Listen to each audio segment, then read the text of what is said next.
Okay, good evening, everyone. I would like to call to order this meeting of the City Council and Successor Agency, Tuesday, February 11th, at 6:30. And I'd like to ask our rally for a, I'm sorry, first we'll have our Pledge of Allegiance. And I'd like to ask Councilmember Rodriguez to lead us. Thank you. I pledge allegiance to the flag of the United States of America and to the republic for which it stands, one nation, under God, indivisible, with liberty and justice for all.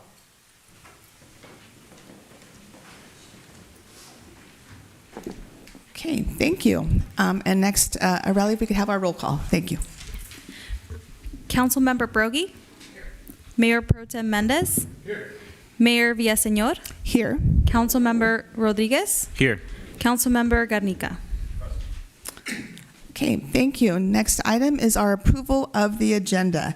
And before I look for a motion for this, I'd like to ask that we move one of our closed session items on agenda item 12A, the, let me make sure I have it here written down, the, let's see here, public employee employment item, to move that up right under, before we begin new business, before agenda item 9A. And I'll entertain a motion. Is that still in closed session? Yes, it will be a closed session, and we'll come out of closed session before new business. So moved with the changes. A second. Okay, I have a motion and a second. All those in favor? Aye. Aye. Okay, any opposed? Okay, motion passes. Thank you. We have the approval of the agenda. All right, our next item that we have today is a, under presentations, a proclamation. And this month is February, and oftentimes in many cities there is a proclamation as February as Black History Month. So I have a proclamation here from the city of Fillmore, and I'll just read it here from the dais. Whereas Black History Month is observed in February of each year, and whereas Black History Month seeks to emphasize Black history and its cultural contributions to American life, and is designed to recognize and pay tribute to the many contributions of African Americans to the history, society, and culture of the United States of America, and whereas Black History Month celebrates the wide range of achievements of African Americans in the arts, civil rights, labor, education, entertainment, government, history, law, literature, medicine, military, music, politics, science, sports, and other endeavors. And whereas Black History Month allows us an opportunity to recognize the acclaimed, as well as the unsung heroes of African American history, including Dora Lee Jones, who helped found the Domestic Workers Union in Harlem in 1934, in defiance of New York City's slave markets, and I'll explain that after the proclamation, and Alvin Ailey, born into segregated Texas in 1931, who founded the Alvin Ailey Dance Company, a cultural institution dedicated to preserving the uniqueness of African American cultural expression and sharing it with the world, and who would become not only a revolutionary choreographer, but also a pioneering advocate for social justice, LGBTQ rights, and racial equality. And whereas special recognition is given to our local well-known African Americans, and whereas the contributions celebrating Black History Month will be featured on the city's website and social media during the month of February, now therefore be it resolved that I, Cristina Villaseñor, Mayor of the City of Fillmore, and on behalf of Fillmore City Council, do hereby proclaim the month of February as Black History Month in the City of Fillmore. And so we have our proclamation. Here, I'll just put that up here. And yes, thank you. And I just want to follow up with a quick note on Ms. Dora Lee Jones. And so she was a domestic worker in New York City again, and this was during the I think the middle of the Great Depression, and domestic workers, particularly in Harlem, were really paid pennies, and so that's when they were out on sort of the street corners looking for work. It was kind of, it's been called a slave market because it felt like they were just working for tiny wages, really slave-like wages. And also, Ms. Dora, as I did some research, I'm sorry, I just want to make sure I have her name right, Dora Lee Jones. one of the things that they won when they formed this domestic workers union was that there would not be domestic workers washing tenement windows, because what was required before this point in time was for domestic workers to actually clean the inside and the outside of multiple story tenement buildings in New York City. So I thought that was really interesting. And if anyone, has employs housekeepers and that sort of thing, is often windows are something that are aside from the regular cleaning of the house. And I think that started long ago in this this win here for labor, in that they said, we're not going to clean the outside of 2, 3, 4 story tenement buildings. So I thought that was really interesting.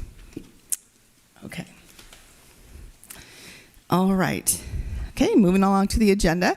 Our next agenda item is public comments. And I believe I have one public comment here under general public comments. And I'll call forward Mr. Edward Geisinger.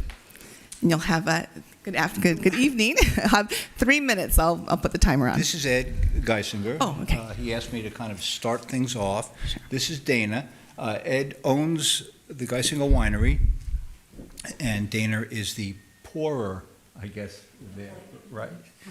She pours wine.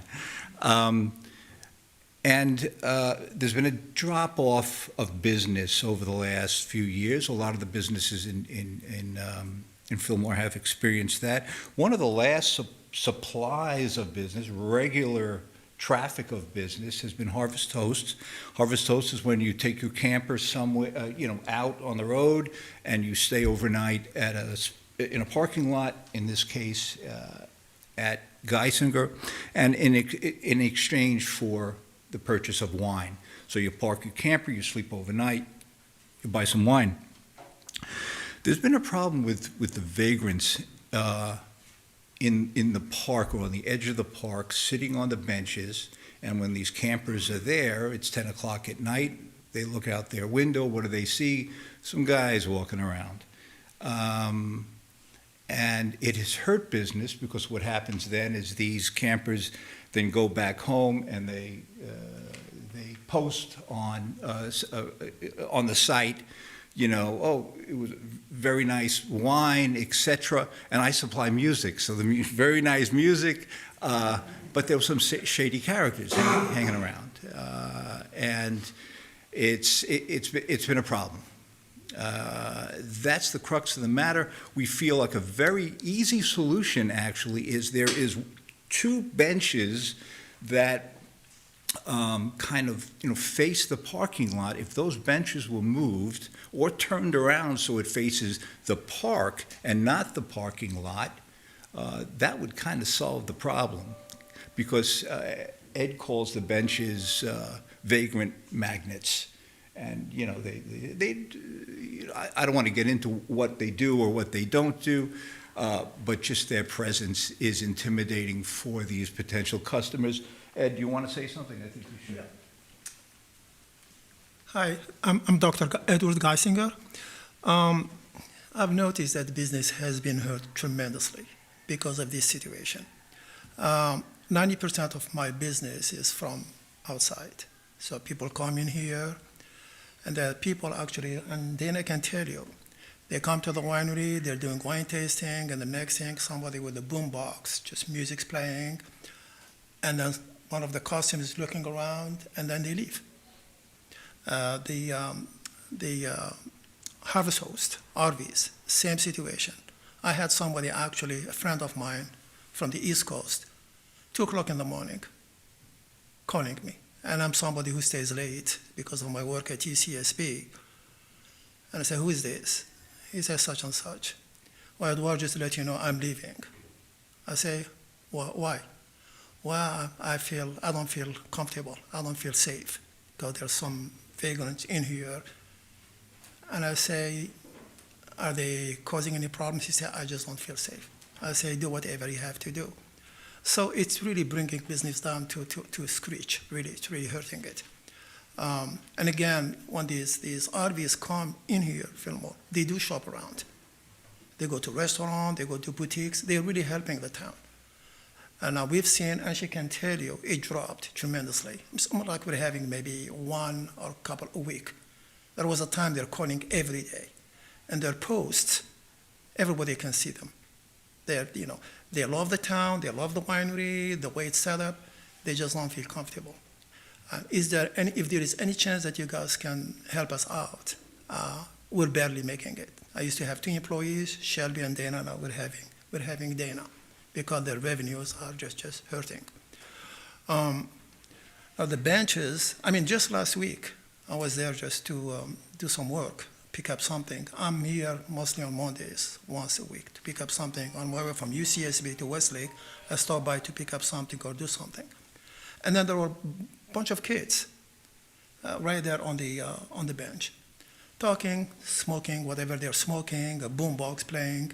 And then there was an RV guy sitting in there. And I just went there and I just say, you know what, please, can you do me a favor? They're kids. He said, no, don't call the police. I said, okay, fine. Can you help me out? He said, what can I do? I said, can you guys just go somewhere else? It's gonna help me. He said, okay, we're gonna go, but don't call the police. So the police has been helping tremendously. But this is like, they cannot be there 24/7. It's almost like a cat-mouse chase. It's impossible to. I'll just let you know, I have 1 more minute, Mr. Geisinger. Yeah. Okay. So if there is any chance that you can help us out, the benches, either if you can take them to the park where people can make use of them. Because right now there is no use for them. The only use is for these vagrants to just sit in there and do whatever they have to do. Thank you for having me in here, and thanks. Thank you so much. Thank you.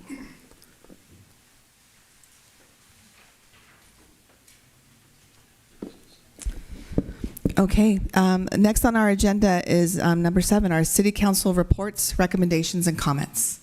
I'll open it up to my council members.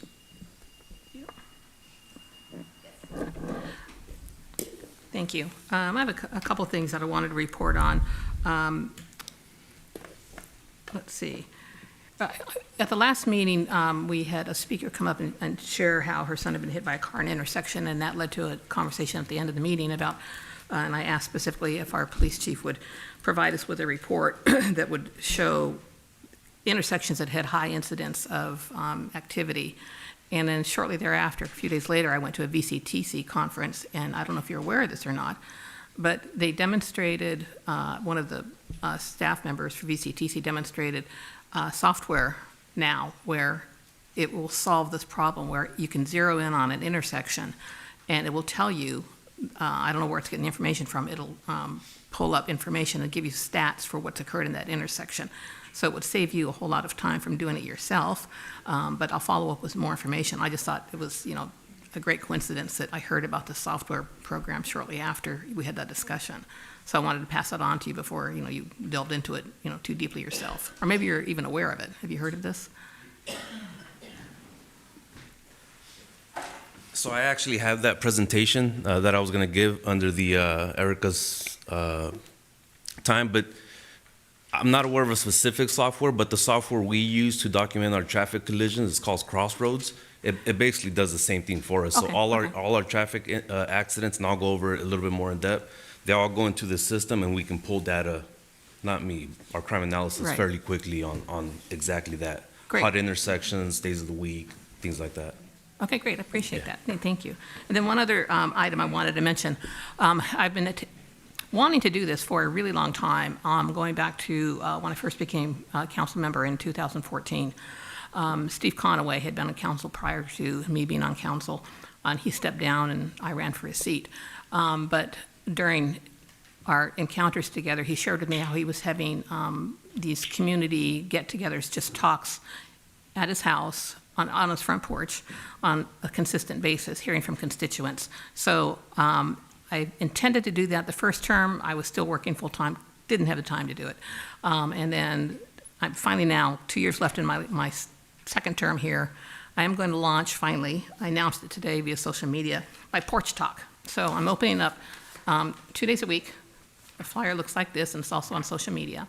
And I'm inviting constituents across the city with any interest, questions, issues, to join me on my front porch. I've got a very comfortable front porch now, to talk about any questions, issues, things that suggestions that you may have to improve our community.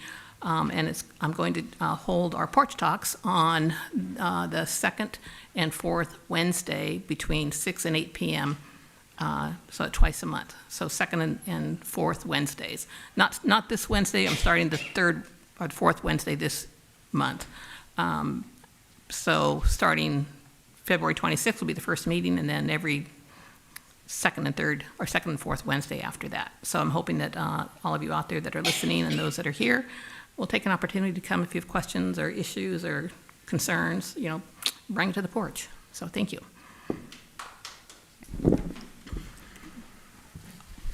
right, thank you. Any more announcements, Carrie?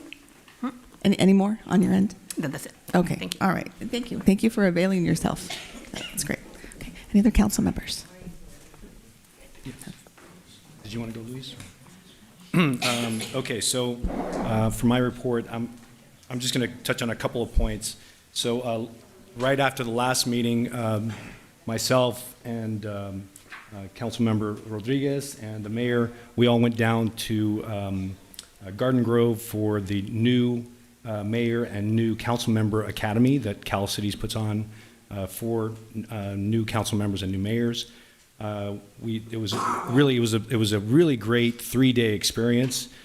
Great introduction to the legal background as to where does the power of the city government come from in the California Constitution. I mean, they talked about all the different things, finance. They talked about the Brown Act. They talked about the ethics and legal requirements of being on the council. So it was just a really great 3 days. In addition, the other great part of it was they also had a lot of mixers where like breakfast or lunch or even at dinner, you'd be sitting with other council members from other cities.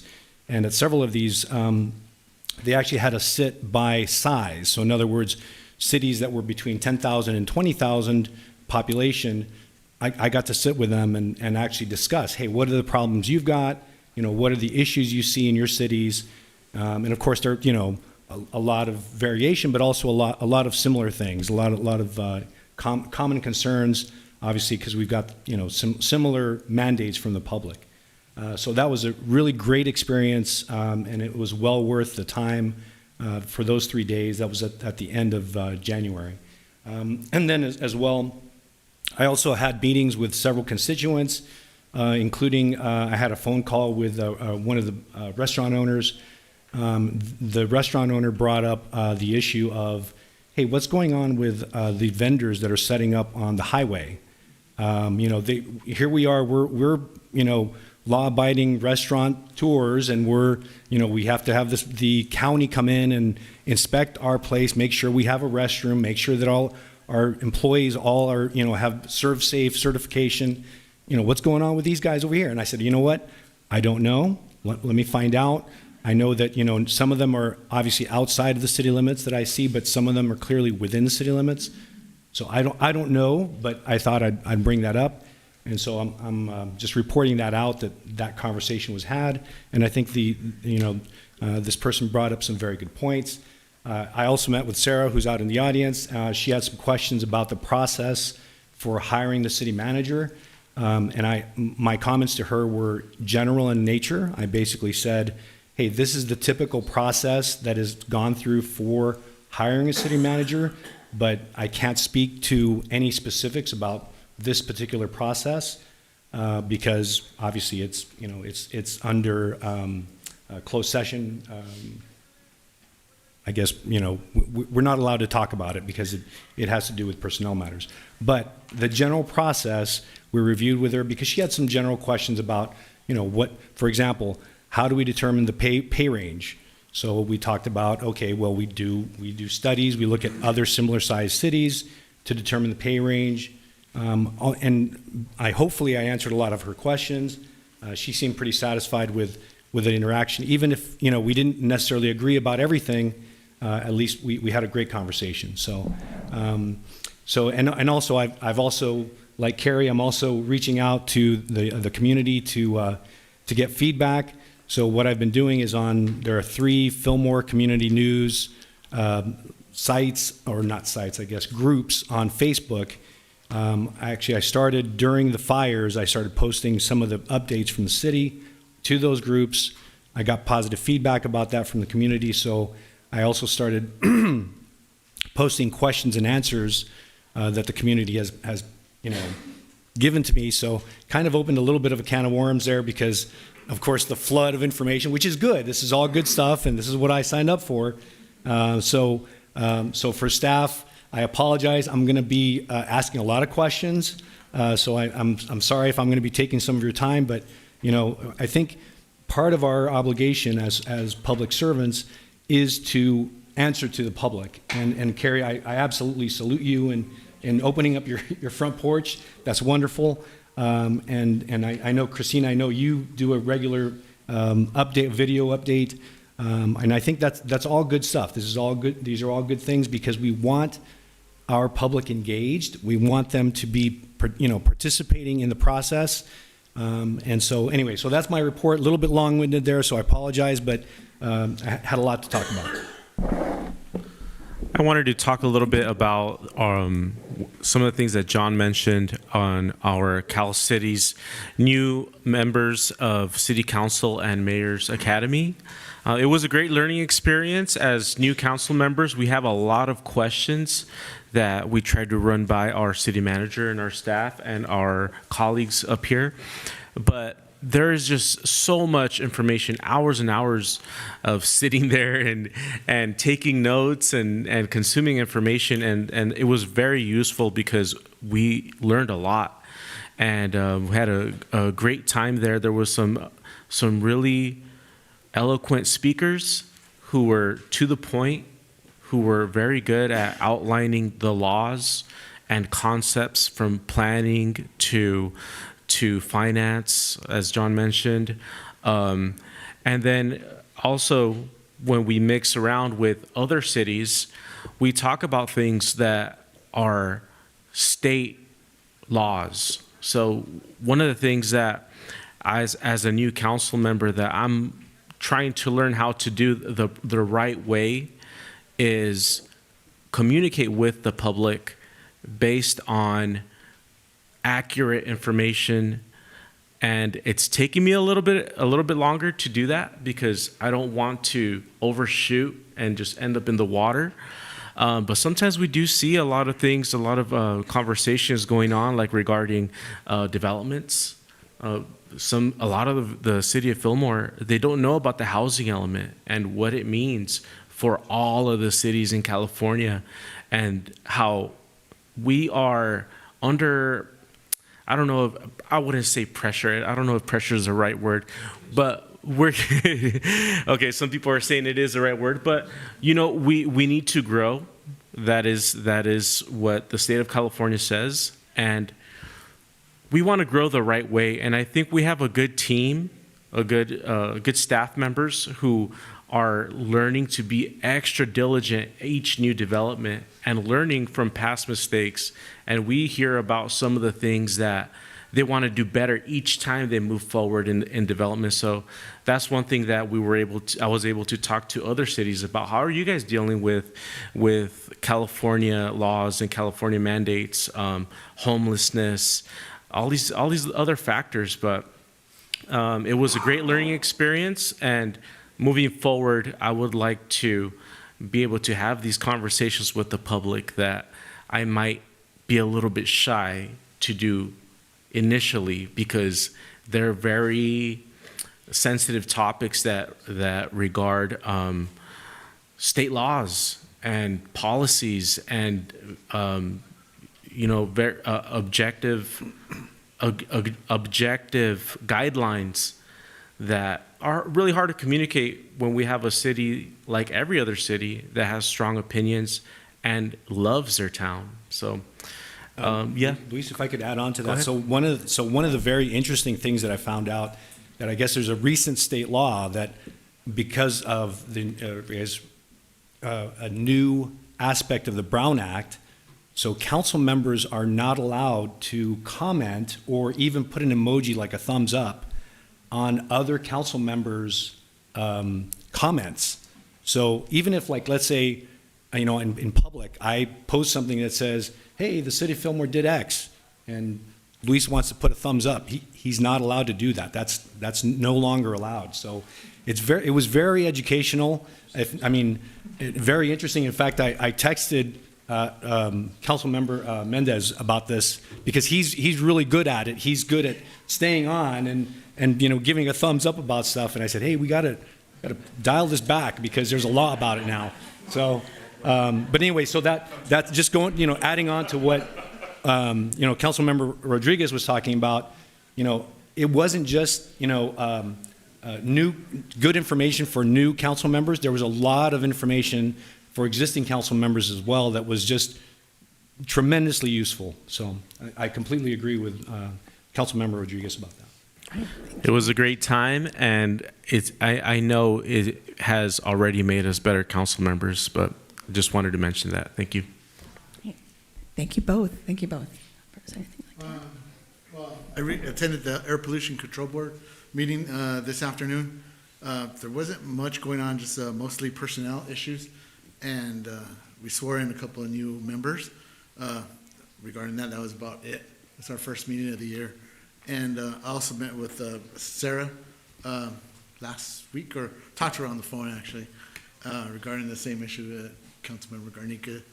And hopefully I answered some questions. And also I talked to another resident about the repavement of the streets, and hopefully I helped them out. I sent them with a schedule, and so hopefully that answered their questions. But other than that, that's it.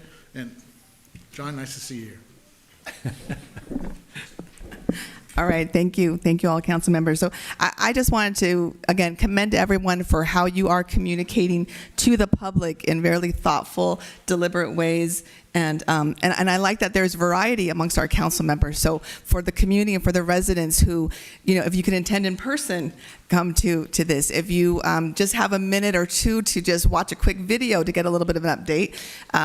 If you're able to submit a question, we have that. And then again, just the calling, knowing people, feeling comfortable reaching out to all of us. And I just want to make a comment that one thing that I asked of Erika that's going to happen is that on our website, I really do want folks to know what district you're in and who your district representative is on council.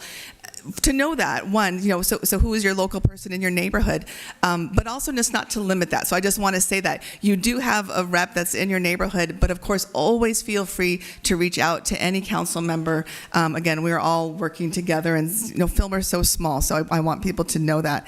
And also add that I hope, given that we do have a number of Spanish-speaking council members here, that we begin to do more outreach in Spanish. Y voy a decir esto en español, que tenemos aquí en el concilio como 4 personas de nosotros que hablan español. So vamos a tratar como sus líderes aquí en la ciudad a comunicar en español, y por favor que ustedes que hablan español y que sienten más cómodos hablando en español, por favor, llámanos, escríbanos un correo electrónico y juntamos en una junta, en un restaurante o Starbucks con cafecito, y estamos aquí para servirles. Mayor, if I could just really quick amend. So I'm glad you brought that up and you mentioned that in Spanish. So the entire conversation I had with this restaurateur was completely in Spanish. So, it's important. I think what you're bringing up is absolutely important to the community, because we do have a high percentage of Spanish speakers in the community, and the more ways that the more avenues we can open for people to communicate to us, the better. So thank you for bringing that up. Great. Okay. Thank you so much, everyone, for your council reports and comments. Okay. Our next agenda item is our consent calendar. I'll entertain a motion. So moved. Okay, I have a first. Okay, a first and a second. All those in favor, say aye. Aye. Aye. Any opposed? Okay, motion carries. We have a consent calendar. Okay, at this point in time, per the amended agenda, we will move into closed session on agenda item number, let me see, we might have a public comment before we move into closed session. Okay, thank you.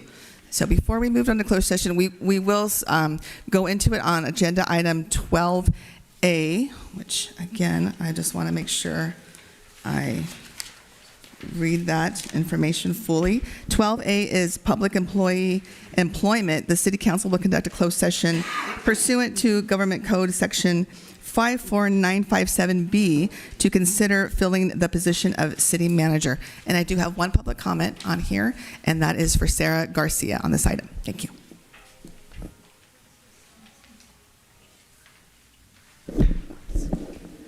Okay, welcome, Sarah. Let me start the clock here. Okay. Hi, me again. I know you guys reached out to me and you did answer some of my questions, so I do appreciate that, but I felt like not everything was answered, and I just want you guys to just dig a little deeper with that before a decision is made. I know I had some people see me coming up here, they have trust in me to be their voice because I've always told them, you know what, I really don't care what anyone says about me. I care about our town, we're a family. So if they need me to stick my neck out for them, I'm all here, right? That's kind of what you guys do for us, is kind of how I see that. And I know a lot of people just wanted this to be a position that was posted and not just closed, a position that was open to the public, a position that was opened on our website so any candidate can apply. So that way our city is not limited. And again, this is no attack towards you. I'm sure you're an amazing person. But just for, as a city view, I know a lot of people wanted this to be, again, something that we had options for. I get it, that's the easy, that's the smooth, that's the what we're already used to route. But we just want to make sure that that's the best route. And again, I just had people come to me wanting to be heard. So I hope you take that into consideration before you guys make a decision. And that is all. Thank you. Okay, thank you, Sarah. Okay, so with that, we will adjourn to closed session and reconvene with new business, item number 9A.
Okay, thank you. We are now back from closed session. We officially are closed from closed session.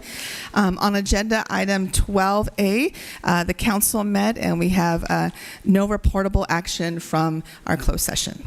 So we will move now to new business, and our first item is 9A, consideration of authorization for award of contract for Fillmore Firehouse Roof Replacement Project. And we have Joe Belomo. Thank you, Joe. Good evening, Madam Mayor and fellow City Council members. This item is for the consideration of an award of contract for the firehouse roof replacement project. The firehouse located at 743 Sespe Avenue is owned by the city, and therefore the maintenance is our responsibility. The shake shingle composite roof that's there, nobody can seem to remember when that was last replaced, but we are constantly reminded of the leaks that have been happening over the last couple years, and the decay that's happening to the substrate underneath the composite shingling. We had it inspected last year, and it was identified, and the recommendation was to have a full replacement of that shake shingle roof and some water damage repair conducted as a part of it. So we joined with Gordian, our Sourcewell contractor that leads us through this whole process. We set up a meeting with Angelus contractors and walked the job and identified the exact scope of this project. And what you see before you is the proposal that they're recommending and the work that we're recommending go forward in this project. Their contract is for 58,000, not to exceed amount of 58,641.57 cents. When we did this budgeting for this project last year, we didn't think it was going to be that high. We budgeted 40,000. So the staff is recommending, as part of this staff report, a transfer of 18,641.57 cents from the General Fund Reserve Account 506 to Recreation Fund 304 for the project.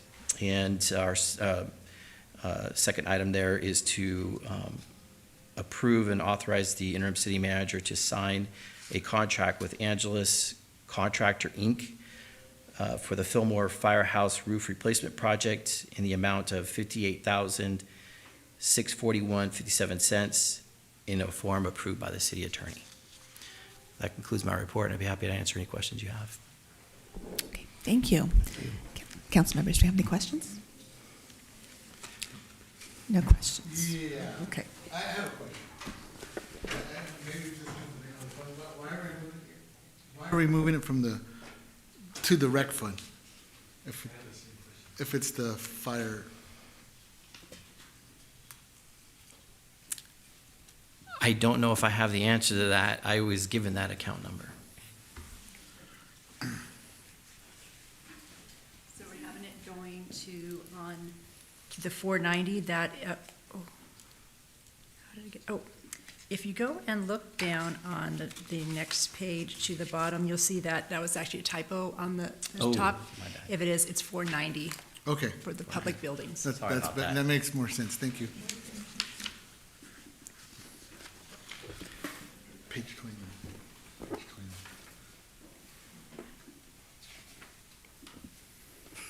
It's a different account. Okay, all right, great. Are there any other questions? Okay, thanks. Okay, seeing none, I'll entertain a motion.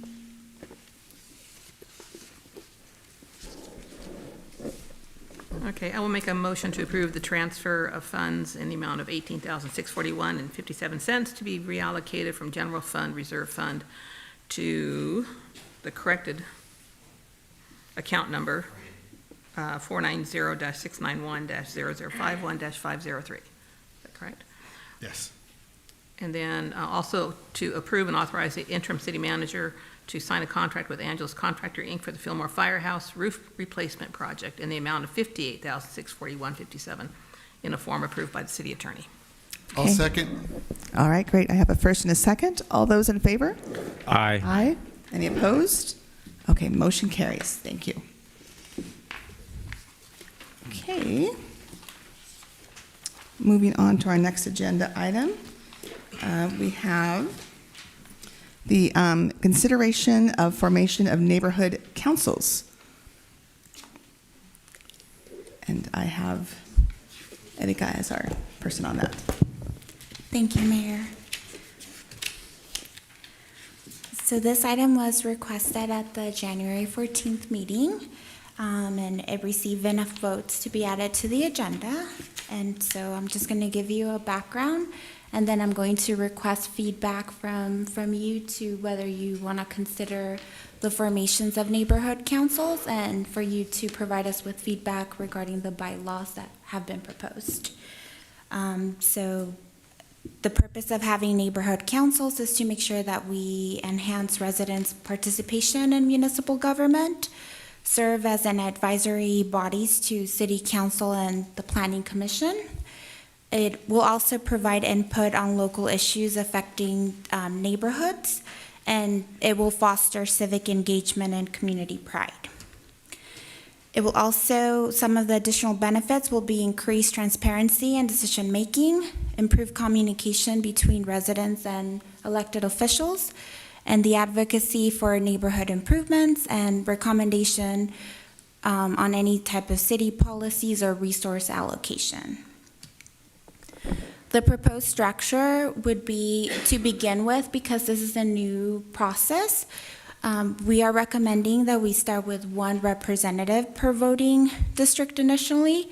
The bylaws were written in a way where there would be a maximum of 10 representatives. That would mean 2 district representatives per district. But initially, we're suggesting that we start with 1.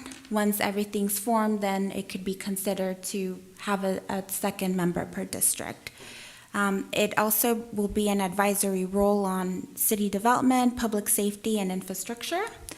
And it will follow the same structure as the Planning Commission and also the Cultural Arts and Recreation Commission, where once the members have been interviewed and appointed through the ad hoc interview committee, the first meeting will be just regular business in the sense of making sure that the new board understands the requirements that are needed by Brown Act, the Public Records Request Act, and that will be also the opportunity for them to select a chair and a vice chair as well, if we were to move into this process, and a secretary.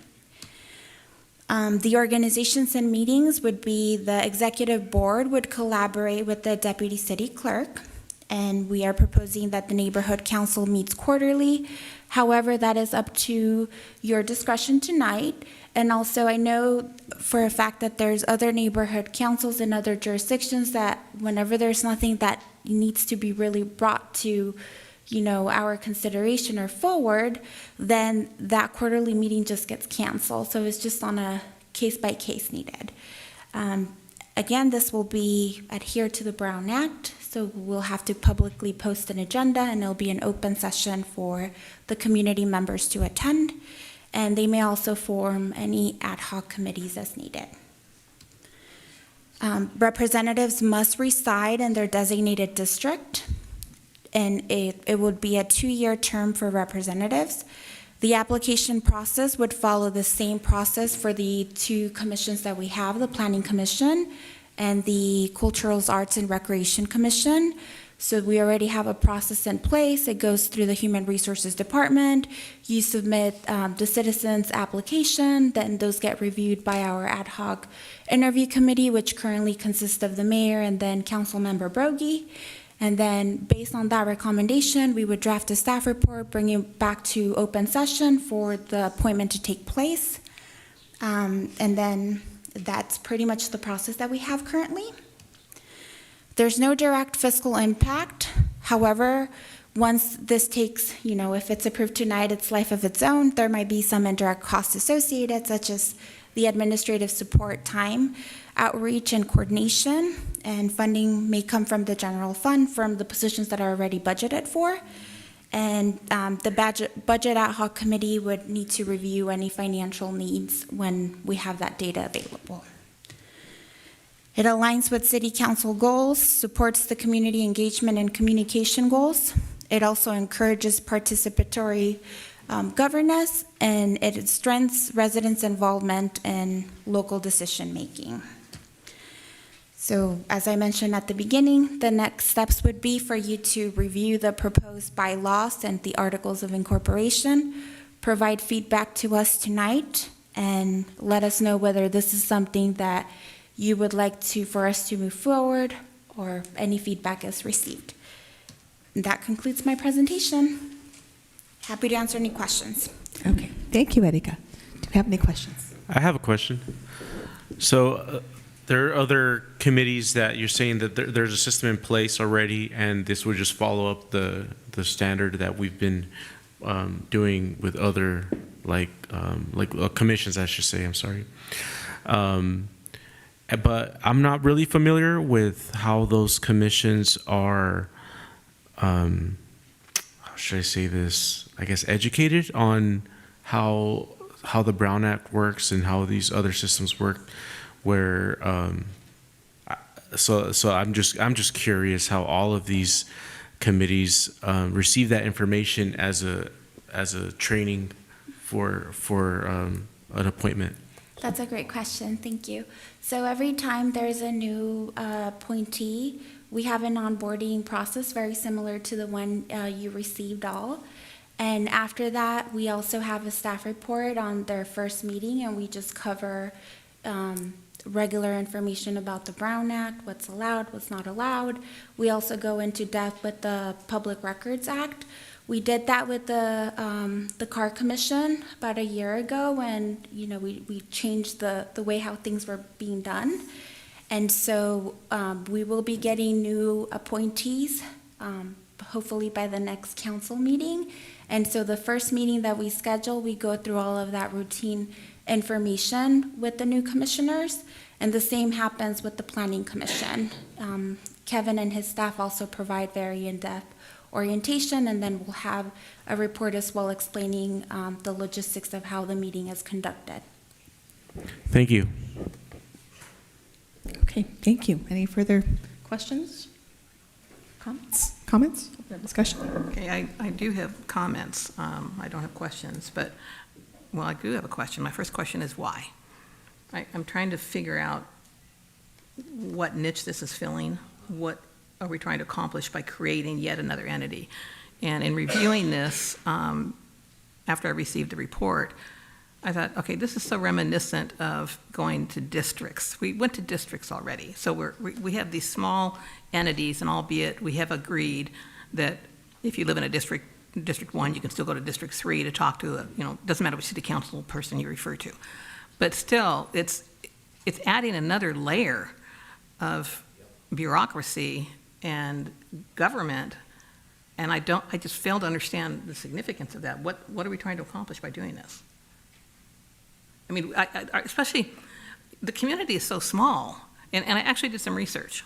So I went to check out the city of Ventura, and the city of Ventura has several districts. I want to say 9 districts, and they have actually they did what we're proposing to do here. They actually set up a neighborhood council in each district. But in looking at, in each of the districts, the neighborhood councils has their own website. I checked the website. Some of them haven't met in 2 or 3 years. So it's kind of, I think they went through a huge exercise of creating these neighborhood councils. There was a couple that were very active. So in my thinking, this would work really well in the city of LA, and it does work in the city of LA. So in LA, there are 99 districts. Okay, 99 districts. Okay, so 99 these neighborhood councils, right? No, there's 99 districts, and District 7 happened to be the town that I grew up in, Fillmore.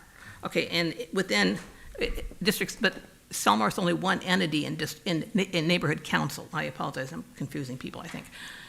But District 7 in the city of LA has several different cities in their neighborhood council, including Fillmore. So in other words, liking it to the districts that we just went to on the city, for the city of Fillmore, we complained last year that that doesn't work because we're so small. But that does work for the city of Oxnard because, you know, the neighborhood in La Colonia versus, you know, the other parts of Oxnard, they have a voice now. I don't see that as an issue here in Fillmore. We don't have, unless you know something I don't know, but again, back to my original question, is why? What are we trying to accomplish here? Other than adding another layer of government? Carrie, I don't claim to know the, you know, the, I guess, what everyone's thinking in the town, but I mean, I recently have been talking to people, and the feeling that I got from several constituents was, hey, the city is not responsive to what the citizens need. So if that's a general feeling, then anything we can do to help that communication where we are being more responsive, I think would be a help. So I'm not saying that this is the answer by any means. Okay, don't take what I'm saying the wrong way. But I think you know what Albert was trying to do, I believe, by bringing this forward was, hey, we've heard you, community. You're saying that we're not being responsive. So here's an idea that might help the situation with communication. And I think that's where this is coming from.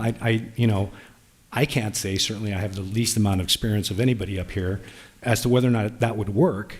But I think that's what the intent was. So, and when, you know, to answer, I think your question, what is the motivation here? I think the motivation is a good one, which is, hey, we need to facilitate more conversations with the public to let them know that we do care and we are going to respond and we are going to listen, right? So, and again, I'm not claiming that this is the answer, but yeah, and my response to that is that then that's on us.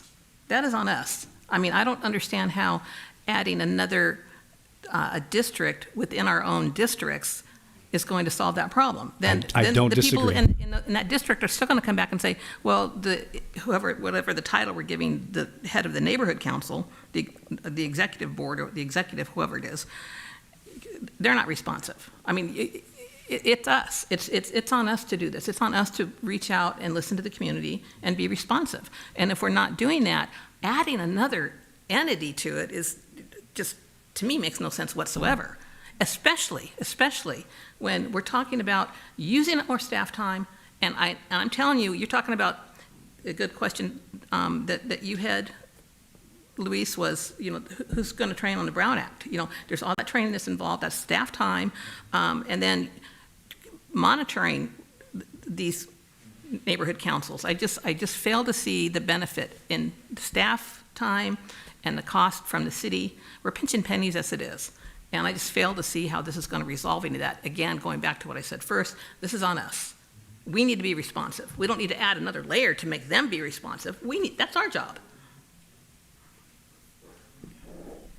Thank you, Carrie. Thank you. Okay. Anybody have anything to add? What John Luis. said is on point, and also because some of the needs of the city are, like, you take our side of the town versus that side. Your needs are totally different than these needs. So the community members on this side, they meet and they discuss, hey, we need, you know, there's a certain issue on this side of town that's happening, that's not happening over there.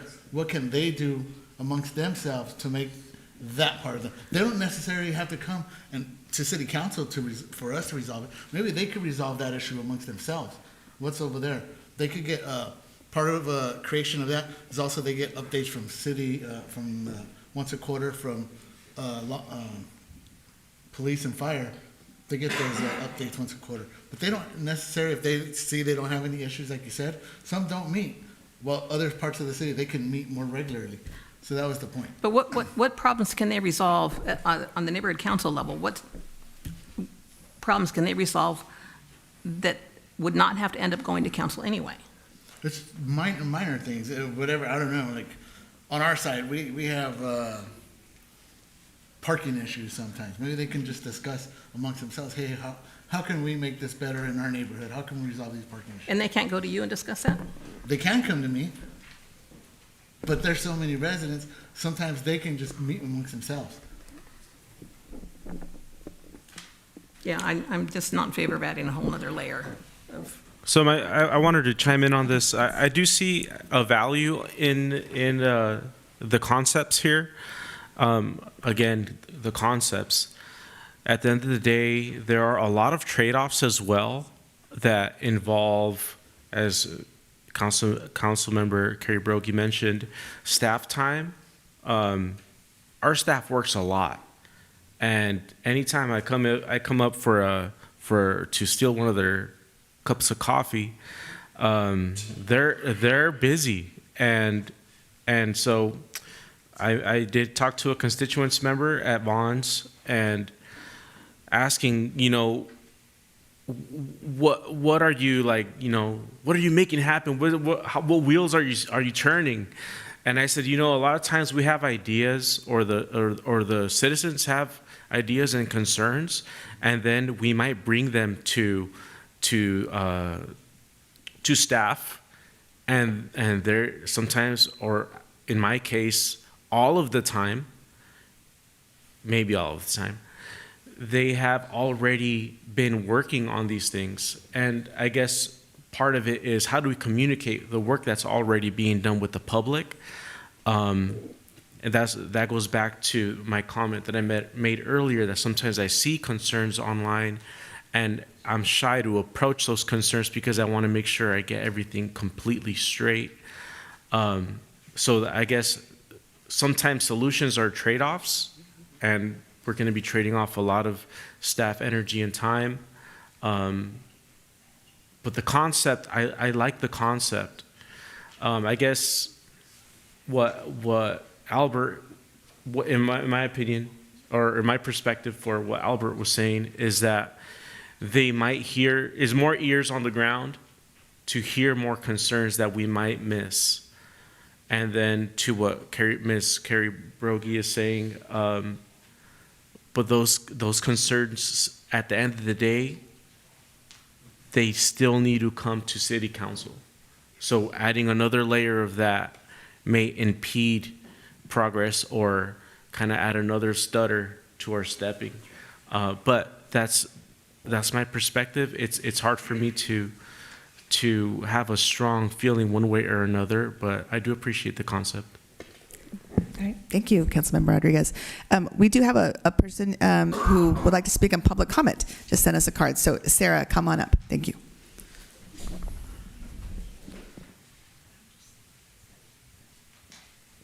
Thank you so much for listening to me again.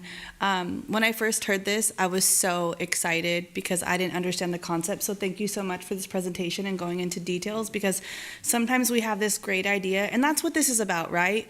Feeding ideas and seeing what's best for our town, which is, again, why I love coming, because you get to hear everything. So a lot of people can't come because this is the time we have soccer practice, basketball practice, we're getting home from school, work, whatever it is. Like all of these things that I hear from, our neighbors, friends, family. And for a long time, that was me. Like I have 5 children, they're all in sports. We're busy all the time.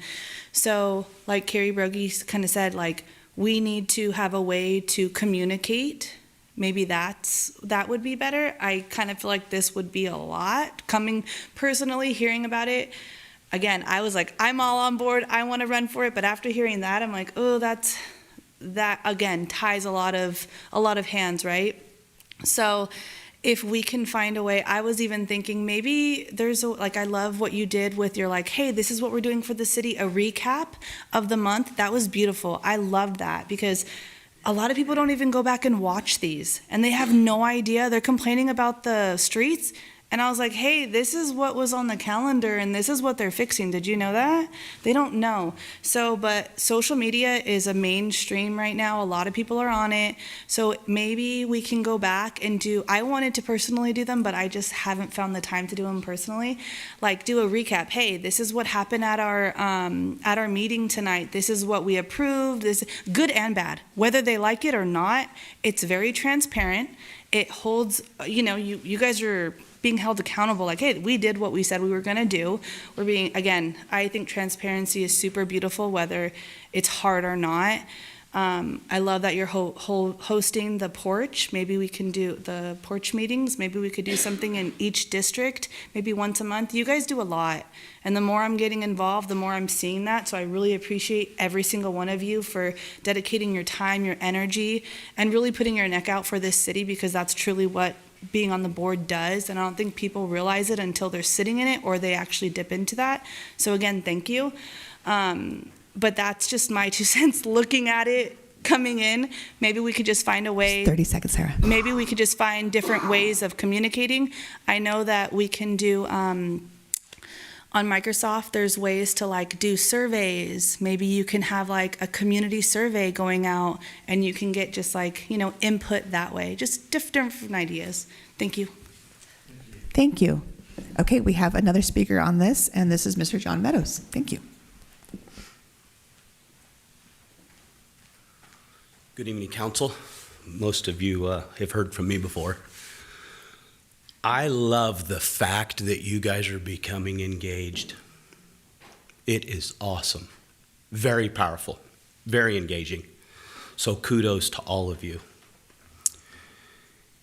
The only concern that I have with doing something like this is, how do we vet them? How do we know they're honest and upstanding citizens, that they're responsible enough to report to you guys? It is going to add a layer of complexity. Anytime we start chopping these districts up and we have who do we go to for this and who do we go to for that, what this is all based on is kind of your guys' job already, to become engaged. You're all right. None of you are wrong. It's about being more engaged. I think by doing this, it just adds another layer of complexity. I've had good luck contacting most of you guys in the past, so I've been blessed by that. But there are others on the street that you hear that haven't. Is it going to help those folks? Maybe, maybe not. I don't know. I don't have those answers. But I can tell you, I don't feel like you guys need to add an extra layer of complexity, especially with a couple of new council members that need to, put in their dog years, so to speak. You know what I mean? I think it really does add a layer of complexity. We want to simplify and streamline things and get engaged. You guys are doing the right thing. We love it. I'll leave you with this. I haven't been to the last few council meetings. I've been quite engaged. I've kind of been, under the weather like a lot of folks lately, and still kind of battling that cough you can't shake. I think some of us have been dealing with that. But those are my only concerns. How do we vet them, and how do we know that this is, can we rely on them to take this information and not make it into a 10-foot tall and bulletproof power trip for some that it could very easily turn into. That's all I have, guys. Thank you for hearing me. Okay. Thank you, John. Okay, Yeah. let's turn this on. Okay, yes. So I think, having heard the other council members, I'm leaning towards probably not doing anything this time. I think what Councilmember Rodriguez said actually struck a nerve with me, which was, the city is doing a ton of stuff, and I've observed this too, but the problem that I see is it's just not being communicated out to the constituents. Maybe this was an attempt to try to, fix that problem, but the more I'm seeing the structure and kind of listening to our discussion and the public, I don't see that this is necessarily going to address the need that we have. But I'm willing to listen to whatever ideas people have, but to me, it's really about doing a better job, and that goes on us as well, of communicating what is the city doing that, and keeping the public informed about all the great work that they're doing, right? Well said, yes. So I haven't contributed yet my 2 cents, but it's been a wonderful discussion. So I appreciate all my council members. I appreciate the public comments that spoke. And I'll start first by just addressing the idea of the districts. You know, we are now in districts, and I do believe that there's value, Carrie, just to speak to this, in that there are folks in different areas of town, and I'll just take North Fillmore, North Side for an example, that absolutely feel more of an at ease at speaking and reaching out to Councilmember Rodriguez than they would most likely me or yourself or Councilmember Mendez. So I think that if anyone has different opinions, and I know they run the gamut on districts, I think everyone can say that's a pro, that actually furthers civic engagement and that sort of thing. So that being said, though, listening to everyone's thoughtful ideas, I tend to agree that I don't think we need to go to this length, but what we do need is communication. And I would recommend communication, how do we best communicate, and then how do we, this is another question, again, I hope this is something that maybe we can bring up as a topic when we talk about key goal setting in a couple of weeks in our council goal setting session.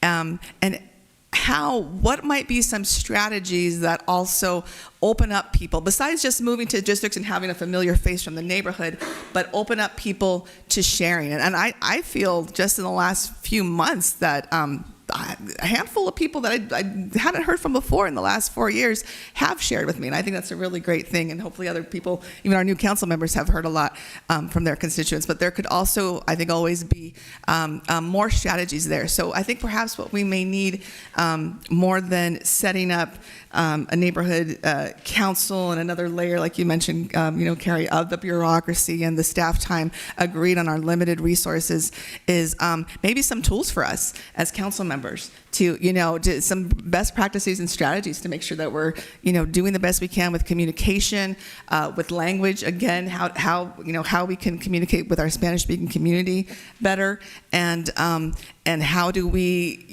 have that, I guess, what can you say, except for vibe, that people really feel that we're approachable and share their issues with us. So that's where I end on that one.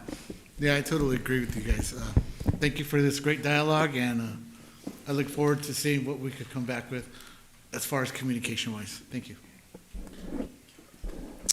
Okay, so I think this was sort of a receive and file, and we've had our discussion, and there's no action forward on the neighborhood council, but there's definitely some recommendations that I think Erica has been jotting down from the council members. So that's great. Sorry, Tiffany, was there something there? No, okay. Okay, all right then. Great discussion. Thank you, everyone. Our next item is item 9C, consideration of appointment of Erica Herrera as city manager. I will be presenting this item, Mayor and City Council. As you all know, in November, Dave Rowlands resigned his position as city manager with the city, and since that time, Erica Herrera Terriquez, the assistant city manager, has been acting as the interim city manager. Ms. Herrera Terriquez has executive and educational qualifications and the abilities to assume the role of the city manager. She began her employment with the city as the Human Resources Director / Deputy City Clerk in 2019, and then she became the Assistant City Manager in August 2021. Her experience before that includes work in higher education and for public school districts. She's actively involved in professional organizations, including ICMA, Cal Cities, and the Municipal Management Association of Southern California. She holds a Bachelor of Arts degree in accounting and a master's degree in public administration from California Baptist University. After a number of closed sessions regarding the path for the City Council to select the next city manager, the City Council elected to name Erica Herrera Terriquez the next city manager, and provided deal points for the city attorney's office to negotiate a contract with her, and negotiations occurred with the city attorney's office and the mayor and Ms. Herrera. Tonight before you is the draft contract for your review and comments. I will now go through some of the deal points. The first is an annual base salary of $235,000. The second is 6 months severance in the event of termination without cause. The third is a slight tweak. The contract is proposed to be amended to say that it would be a car allowance of $385 per month. The fourth item would be a cafeteria plan equivalent to what other city employees receive, which is currently approximately $1,325 per month, as well as health benefit choices through CalPERS Health, including $55 per month contributed towards dental premiums and $8 per month for vision premiums. Her contract would also include continued enrollment in the CalPERS retirement plan as a new miscellaneous member, and a city contribution of 4% of the salary amount to her deferred compensation plan. She would have a general leave accrual based on longevity, which is currently 6.4616 paid hours per pay period. There would also be administrative leave accrued at a rate of 6 hours per pay period, not to exceed 150 hours per year. She would also receive holidays equivalent to what other city employees receive. Please let me know if you have any questions or comments about the contract. Thank you. Okay, do council members have any questions or comments? Okay, we do have a public speaker on this agenda item, and that is Ms. Lynn Edmonds. Good evening, City Council members. It's nice to see you all. I'm up here because when I was on the City Council was when Ms. Herrera Terequis was hired. And I'll say I had difficulty originally because when she got married, I barely could say her last name. And Terequis is hard to say if that's not your native language, so I appreciated her support and kindness when I made mistakes. I watched as a city council, you don't interfere with the city manager and what they're doing. That's their job, to be in charge of staff.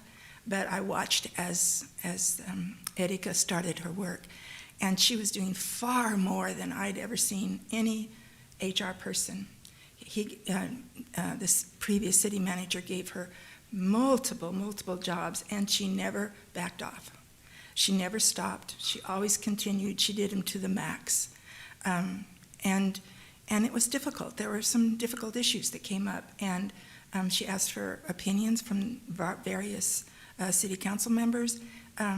She followed through with what you suggested or ideas that you had with grace and intelligence. And as a person, and she's, as you said, she's highly educated and very skilled. I know there's a question why we didn't go out to the community, and I'm saying that in order to do that, we would need to hire a company. That would be about $30,000, and she's making $20,000 less than the previous city manager did. Therefore, you're saving $50,000 that could almost pay for the roof. So thank you very much for watching our dollars, as well as hiring someone who's exemplary. So thank you. And I like the fact that you're not doing those subcommittees. It's just one more committee that no one knows about. And now you can do open sessions and invite everybody in your district to come and talk. And so anyway, that had nothing to do with what I was going to say. All right, thank you, Lynn.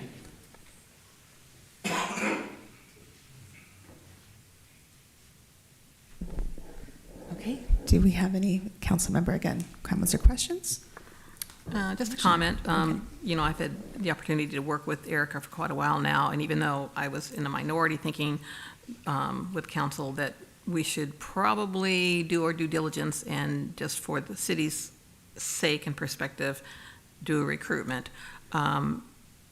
knowing even in doing so, we would end up right back to square one with Erica, because with her experience, her knowledge of the city, and the responsibilities that she'd been given under her capacity as the assistant city manager, I can't imagine that we would have found another candidate that would have been more qualified.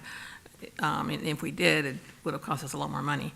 And I know that our city attorney shared with us that one of the other cities that she represents was undergoing a recruitment for city manager about maybe 3 weeks, a month prior to the start of our recruitment, and came up with poor candidates. So I think this was the best thing to do, and I just have immense respect for Erica, and I really look forward to working with her in the next 2 years or beyond. Okay. Thank you. Thank you. No one else? Oh, go ahead, Eric. I, like Carrie too, was in the minority. I thought that we should go through the whole process and hire an agency to handle this situation. But after much discussion and just observing Erica's performance the last few months and beyond, even before when she was still the assistant city manager, I mean, her communication skills are very well. I mean, she communicates excellent. I mean, she's on top of it. She gets back to you ASAP. Her leadership skills are exemplary. And I did talk to some of the city employees that may have had concerns, but they also had positive things.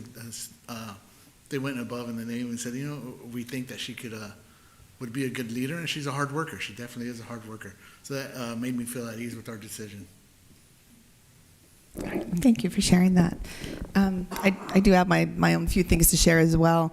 I'm really thrilled that our city council has selected, and we will select Erika as our next city manager. Again, she comes to us from being our interim city manager for 3.5 months. Before that, our assistant city manager for 3.5 years. Before that, our director of human resources and our Fillmore city clerk. And prior to that, she's had extensive experience in public agency administration, human resources, and management.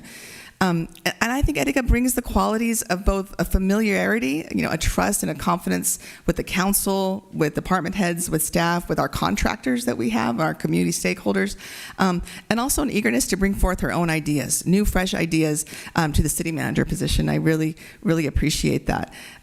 Erika is one to always maintain and improve our accountability, our communications to the residents, that we really are working our best to be accountable and to produce the best service, top-notch service, across all departments. So, I just wanted to add that in. And also just say that we, understand the significance of making the decision. We were very deliberate, thoughtful in our decision-making process, and really considered all the different relevant factors, all the different perspectives, potential consequences within broader context. So I wanted to share that.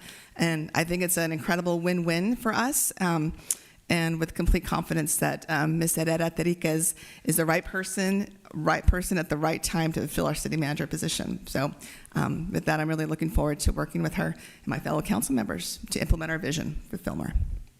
Thank you. Okay, if we don't have any further comments, I will entertain a motion. Oh yes, sorry, John, go ahead. Just wanted to just add very few comments. You guys have basically said exactly what I was thinking, and to me, the main reason why I felt like she was an excellent candidate and would make an excellent city manager was she's been in the role of assistant city manager for years, and she's done an excellent job. And to me, that in itself says a tremendous amount about her, because if she wasn't up to the task, then she wouldn't have lasted. And so clearly she is up to the task.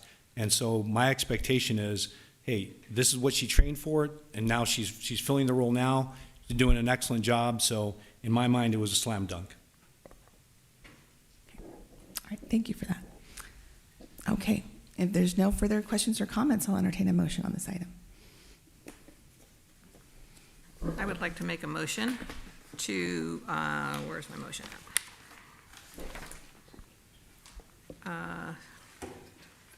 That the city adopts. All right, I'm not ready. Someone else go ahead and take it. Oh, there we go.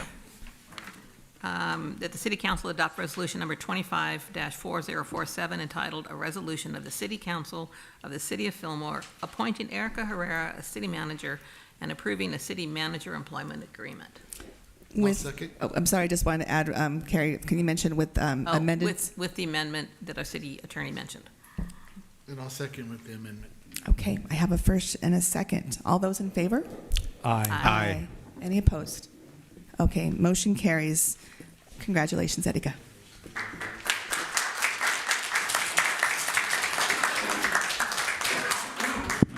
Say some comments.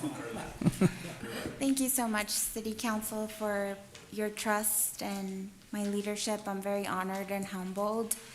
Fillmore is a very special place to be in, and so I will continue working very hard to continue with your vision and your policies. I'm committed to continue serving the constituents of Fillmore. Like the mayor mentioned, I do have some fresh ideas that we're entertaining. Community engagement is very important for me, so thank you so much for those who took the opportunity to come and express your concerns. I will work hard to continue proving to all of you that, you know, I'm here for the long run. I'm not just here to, you know, get a paycheck. I'm vested in making sure that Fillmore continues to be bright as it is and that we can better our community. So I'm humbled and honored, and thank you very much. Appreciate you all. Wonderful. Thank you. Okay. Sorry, all my papers together here. Okay. Great. Our next item is our committee, commission, and board reports, and those are specific report outs. From the different committees and commissions we sit on. Do I have any updates?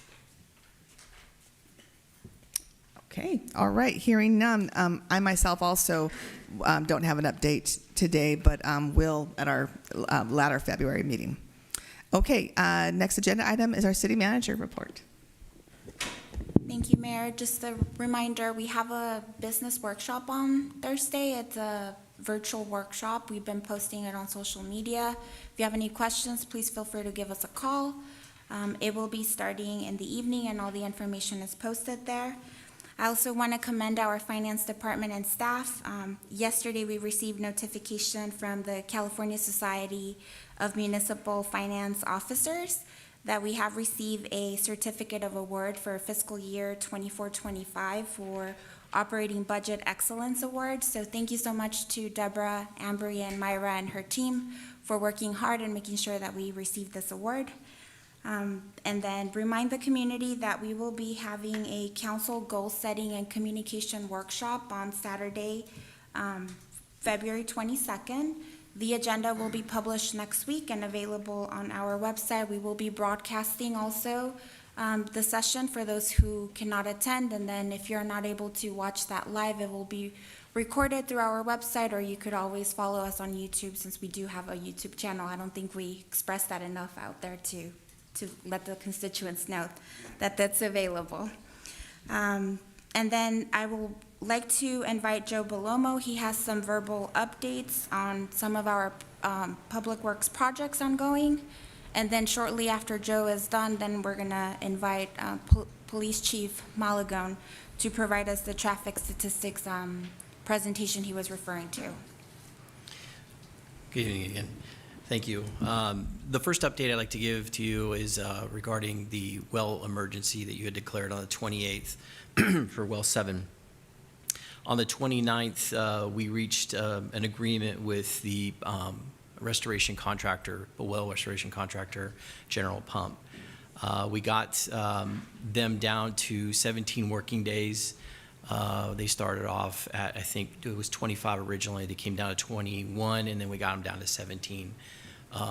We ironed out some details on the restoration, and we are going to be starting with some of the work, at the site on the 12th, and which is tomorrow.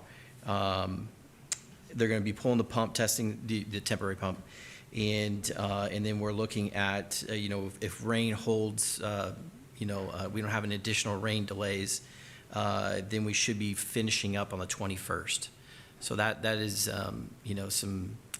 some really good news, that we're going to get that cleared out ASAP. That comes on the heels of taking down 8 and doing some necessary monitoring of that well, the condition of that, and assessing the health of that one, and using that as a marker point going forward on any issues that we may have. The next project is the Boys and Girls Club. We got underway with that earlier yesterday. We actually started doing some prep work over the weekend, getting ready for that project. We, had to buy some, some supplies. Right before the agreement was put in place with that contractor, we did a safety check of the floor, And we had to take a little bit of a different approach, but it's a better approach in my opinion. It's going to look a lot better for the facility. We're not going to have to do the net. We got a little bit of a stronger material that holds up the installation. So we got an early glimpse of that, what that's going to look like, and I think that you will be pleased with how that's going to turn out. But yeah, so that kind of concludes the report on the two major items. Can the material withhold basketballs getting kicked up to it? That's the reason why we picked it. It's called Gym Guard, and it's made for high abuse applications. So I challenged the contractor on multiple occasions, and I said, okay, after this project, I'm kicking a ball up there, and if it comes down, all bets are off. So Right. we're gonna put it to the test. Okay. Got the strongest kids there in the Boys and Girls Yes, Club to do it. right. Thank you.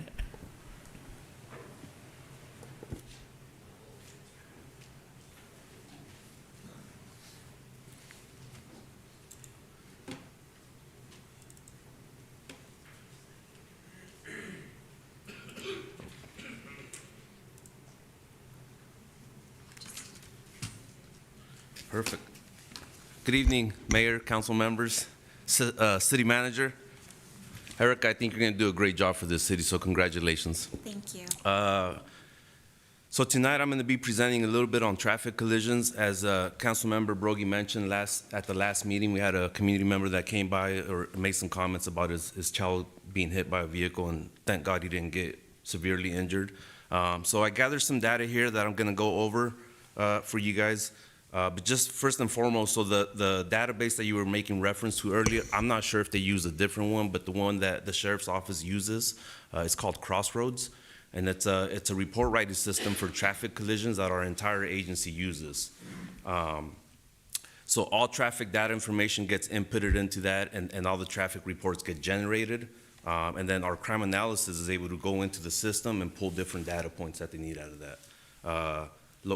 Locations of traffic collisions, the type of collisions, the day of the week, hour of the day, the frequency, a bunch of different stuff that I'll kind of share here shortly. So traffic collisions. So there's three types that get reported throughout the entire county. There's fatal collisions, injury traffic collisions, and non-injury traffic collisions. Your injury traffic collisions are literally anything from obviously outside of a death, but all the way up to my thumb hurts or anything really minor. As long as they say there's something hurts on me, we document it as an injury collision. So it's a big spectrum. And then obviously non-injury traffic collisions are collisions where no party involved at all. Drivers and passengers report any kind of injuries. And then I just got to say real quick, I got to give a plug to Angel Esquivel for the photographs that I'm using here on the presentation. He does a great job taking photos for us. Okay, so I went back and pulled data from 2022 to 2024 traffic collisions. As you can see, our numbers are pretty consistent throughout the last 2 years. We had a total of 146 in 2022, 142 in 2023, and then 144 just last year. Relatively consistent across the board with injury and non-injury.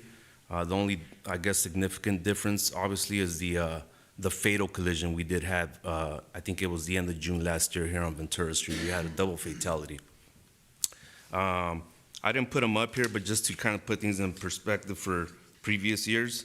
In 2021, we had a total of 148, which again, it's relatively close to that. And then just in comparison to other cities that are somewhat comparable with us, Ojai and Moore Park, I don't have last year's for them, but Moore Park, for example, last year had 219 compared to ours, but they're a little bit over double the size of the area. So Ojai had 64; they're half the size of our population. So they kind of coincide. Traffic collisions. So this is just a straight screenshot from the raw data that I was mentioning from our Crossroads system. And if you can see there, there's a lot more areas on this, but I put the top 25 locations, I believe it is. And as you guys can imagine, basically 126 and all the major intersections are our highest areas for traffic accidents. Yeah. It's a little hard to read, but it's from left to right, 2022, 2023, and 2024, and then it gives the total. Some of them will double up on it, just based on the way the entry is made in our crossroad systems. But for the most part, that's a pretty accurate description of the area, of the locations. Yeah. I just jumped out at Central Avenue, and it's third from the top at 25 grand total. Mm-hmm. I mean, is that a result of not having a turn signal there? I hear that all the time. I don't know the specific reason. That could be one of them. Unsafe speed is usually a really common one with traffic collisions, and unsafe turning movements. That's one of those frequently asked questions that I get from constituents is why is there not a turn signal there? Yeah, and I can follow up, see if we can narrow down the primary traffic collision factor for that, but usually unsafe speed is one of the top ones, and then unsafe turning movements are the two most common ones that we see. Hey, Chief, so question, so who has jurisdiction on the signaling? Is that our jurisdiction? Is that the state? How is that determined? I believe signaling is Caltrans, correct? Caltrans, okay. That's what I thought, but I Yeah. just thought I'd ask. But Caltrans, though, would have to come out and check it out if we made the request to do that. Correct, and I believe there was a request made already, and I think we're following up to get some information back. Yes, the city engineer is in the process of following up with Caltrans. She sent out an email today, and she will follow up with a response, and then I'll send everything Perfect, to okay. council. Thank you. Great communication. Okay, the next slide here is the traffic collision by month and day, so you can see, you know, the different months throughout the years. There's not a month that sticks out a lot. They're kind of all over the place. Day of the week, Sunday through Saturday, they're kind of all over the place.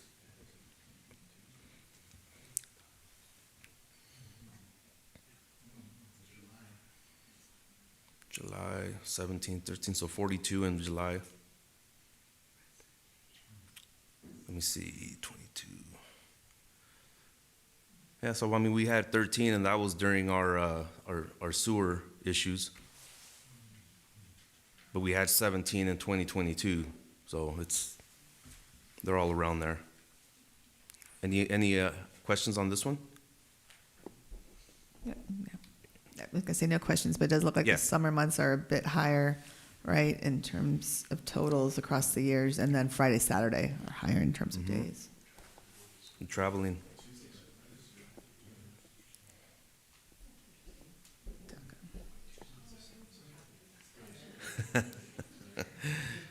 The next slide here is just hours of the day, starting with midnight up at the top and all the way down to 11 o'clock at night. Middle of the day, late morning to middle of the day, and late afternoon is probably is the frequency on there. Afternoon traffic, rush hour through there is probably a likely cause of that.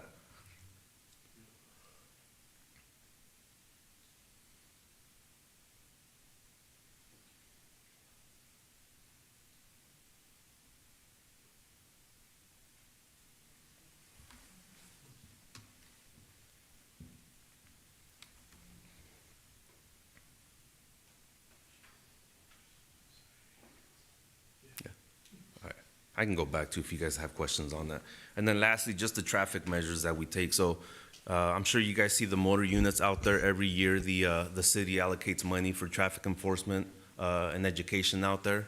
And we're fortunate enough to have our bigger stations loan us their motor cops to do that work out here. And you'll usually see them out here 2 to 3 times a day. Sometimes 1, sometimes 2 at a time.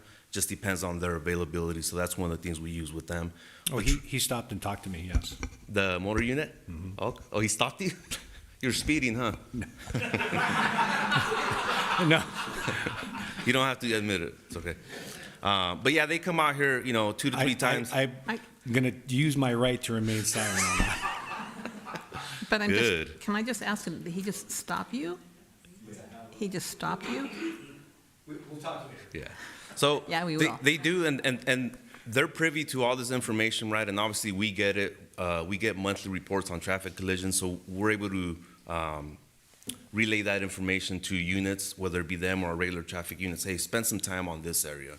For the most part, they know that the 126 within city limits is, all of it is a problem.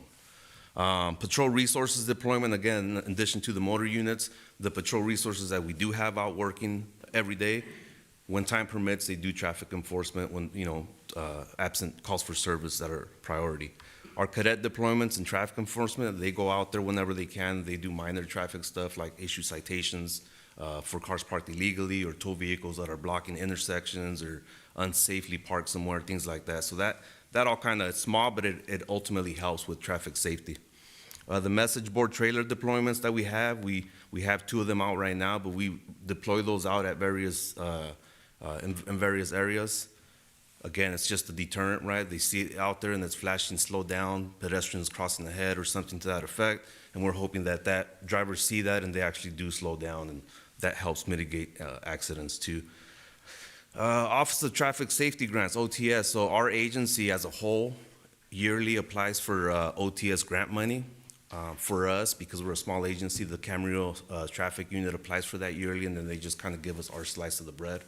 We usually get around $50,000 to $53,000 from OTS grants, and so we use that stuff to, because it is a grant, there's specific needs that need to be met with that grant money. So some of those things are listed there underneath. So DUI checkpoints, DUI saturation patrols, traffic enforcement patrols, pedestrian and bicycle enforcement, traffic safety presentations, which we do at the schools, and then just social media posts and press releases.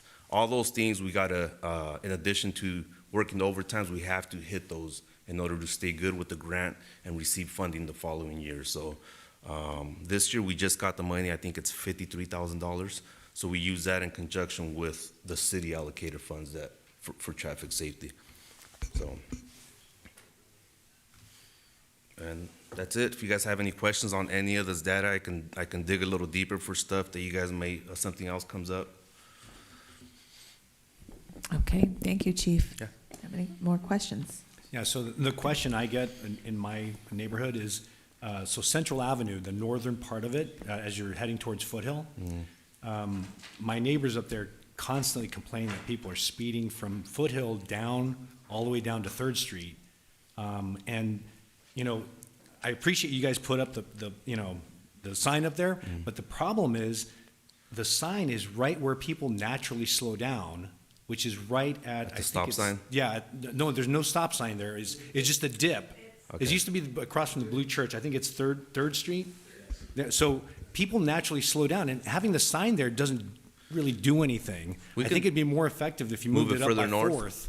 Because people, that's where, I've observed, I walk in the mornings, man, people come flying down Foothill, I guess they're late to work or something, but, they're clearly going way over 40 miles an hour through a residential area in the morning. And you see the same thing, same stuff in the afternoon too. So if you wouldn't mind, if there's a way you guys could just move it up just a block. Yeah, I think absolutely. it would make a big difference. Yeah, we can move it up, and hopefully that changes things. And in addition to everything that we listed on here, it's important for our community members to, to also do their part, because we can only do so much. So if everybody just drove the speed limit, that would solve a lot of problems, right? Obviously that doesn't happen, but just for our community members, just obey the traffic laws and do your part, and I think things will be a little bit, absolutely we can move that. Okay, thank you. Other questions, comments? I actually got passed. Albert, you got Driving the speed limit. Yeah, I was driving down Mountain View, it was maybe going like 27, 28, and somebody passed me. Yeah, it's a lot to do. Thank you. Thank you. Val. Thank you, Chief. Okay. Okay, all right, I think that's that for the city manager report. I think we've got. Question? Oh, So, yes. If we want to, I guess, bring up a topic for discussion at future meetings, I probably should have brought that up during my report. Can I get a mulligan on this and go back to that? Because I have a couple of items that people have requested that I bring up for discussion. Okay, I'm just checking with Tiffany. It's telling me no. Okay, so just for reference, right? So under agenda item number 7 is where we have our council reports, recommendations, and comments. That's okay, John. Yeah, so Yes, go my ahead and bring it apologies up for now. having us go back Okay. here. We're almost done. So one of the requests was that we have a regular report on the homeless situation, because from 2 different people, I've received requests, and of course, tonight, we also had a request here in front of the council about the homeless situation.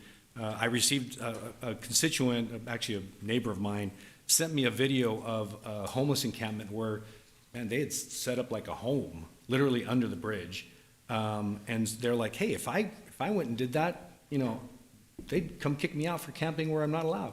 What's the deal there? So I'm not saying we need to do something tonight about it, obviously, but I would like to request that we have that on a regular basis, just so that, because people, and even on the posts on Facebook and stuff, people are asking, what is the city doing? And my response, and I think Carrie's response was, hey, the city is doing stuff, right? But again, it's that communication stuff. So if we could have that be on the agenda on the regular, that would be great.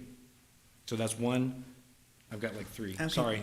Oh, well, okay, so first, going back to this, so there is a recommendation then before council to have a regular update. Do you want to elaborate or be specific in terms of? Sure. I mean, I'm not looking for like, obviously a ton of staff report, just if we could, first, I think we need to get the public up to speed as to what are the things we are currently doing. So maybe the first time we talk about, hey, we're coordinating with, the police department and fire, they're working on A, B, and C, so kind of current situation first, and then on a regular basis, is there any progress being made? Because I think the public is asking for us to see what are we doing and not just the same old, right? That's what I'm hearing from the public, is that they would like to hear that. They would like to know what's going on with that.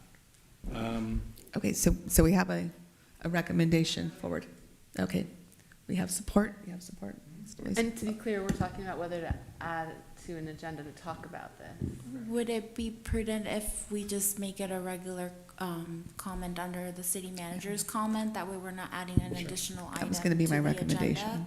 And then Captain Maligan and myself with the fire chief can work together and provide regular updates if that's okay with you.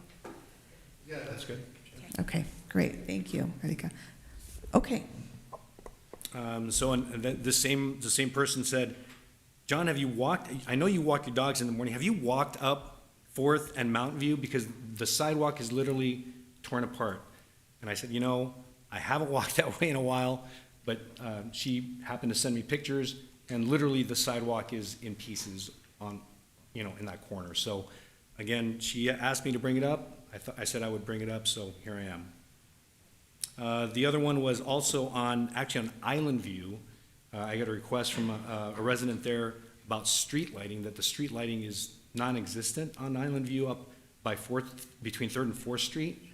I obviously that's my neighborhood, but I don't go up there very often. When I went trick-or-treating with my grandson, yes, there were no street lights up there, so that was a request as well. And of course, the Geisinger Winery thing, I'd like to hear what we can do to try to help that business out. Yeah, I would like that Geisinger Winery thing to come back as far as moving of the benches. Unless that's something that we can do outside of council, I think that, or we. Yeah, if staff could do it. Just from my experience, when I've had concerns like that, I have reached out directly to Erica to direct staff to mobilize them and give us a report on streets and situations like that. Okay, thank you. So yeah, my recommendation, John, too, just to make sure I'm talking about each topic individually, Sure. that on the lighting issue, unless there's people have other light issues going on and it's a thing across the city, could that be something Sure. that we work on with the city manager? Okay, great. And sidewalk, I don't know, Edika, if you want to speak to this Same about kind of sidewalk thing, right? repairs. Okay. Well, but there is systemic work going on in terms of sidewalk assessments and what to work on. So maybe that's just catching up to and seeing where those assessments are happening and what kind of work is being done. So we can I'll take that offline with the city manager. We're good? Okay, yeah, I think we're good on that, but I do hear that Geisinger Winery and the idea of moving, turning benches and working on that issue is something that the council would like to bring back. And I think we're all in favor of that, to bring back to a future council agenda. Okay, all right, thank you. Is that the winery, is that something that has to go before council? Is Oh, that something that good you can question. do? There might be a cost associated with the movement of the benchments, and then we need to identify where those would go. I did speak with the business owner a couple months ago, and the same concern was brought up, and my response was like, we work with Captain Malagon to make sure that we had additional patrols in the area to discourage, the behavior he described from some of the unhoused individuals that end up just hanging out there. However, in the summer, we do get a lot of residents using the benches, and the request initially was to remove the benches completely. And so I will work with staff internally, and we can just present a receive and file and with the different options to council. Yeah, I mean, I agree that a better resolution is moving them over to the park area as opposed to right there next to the parking lot where the RVs park for Harvest Toast. So if that can be done without it coming back to council. We'll work it internally, and then unless there's a budget appropriation, then we'll have to bring it back. Okay, thank you. Perfect. Okay, thank you. All right, there's no other questions, comments at this point in time. We are moving on to our next agenda item, which is closed session. So we are going on to item 12, B and C. B is a conference with legal counsel, existing litigation. The City Council will conduct a closed session pursuant to Government Code Section 54956 9D1 to confer with legal counsel regarding litigation to which the city is a party. The title of such litigation is as follows: David Alvarado versus City of Fillmore et al. Case number 24 CUN P031445, Ventura County Superior Court. And closed session item C, conference with legal counsel, anticipated litigation. The City Council will conduct a closed session pursuant to Government Code Sections 54956 9D2 because there is significant exposure to litigation in one case. And with that, I'll adjourn us into closed session. Thank you.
back, we have returned from closed session, so we're back in. We have quorum. We have quorum. So the council was updated and asked questions about closed session items 12B and C, and there is no reportable action to be taken at this time. With that, we are on to adjournment, and I'll adjourn to our next regularly scheduled meeting at 6:30 p.m. on Tuesday, February 25th, here at City Hall. Thank you, everyone. Have a good night.